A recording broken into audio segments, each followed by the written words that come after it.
Kaya pala ganito ang naging resulta ng kapalaran ko.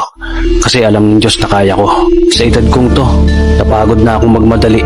Kaya lahat ng ginagawa ko ngayon, ini-enjoy ko na lang. Siguro sa dami na rin ng aking pinagdaanan, napagtanto ko na ang buhay ay mas malawak at mas mahiwaga pa sa mga problemang dumarating sa buhay natin.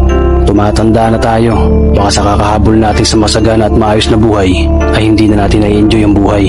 Baka nabubuhay na lang tayo dahil nape-pressure tayo sa sasabihin ng ibang tao. Marami na rin akong mga naging maling desisyon sa buhay, pero lahat yun nagsilbing aral sa akin at natuto ako sa mga pagkakamali ko. May mga taong sobra nating mamahalin at bibigyan ng halaga, pero ibabalik lang sa atin ay kabiguan at matinding trauma.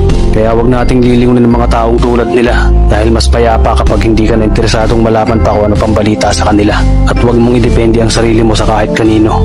Tandaan mo, kahit sarili mong anino, iiwan ka din nito kapag madilim na ang paligid mo.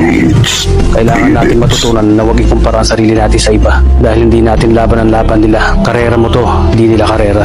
Dahil ang buhay ay hindi naman nasusukat sa kung sino ang mayaman, kundi kung sino ang payapa. Kaya galingan mo lang palagi tol dahil napakaraming tao mapanghusga, hihilahin ka pababa at lagi mo itong tatandaan. Beats, beats.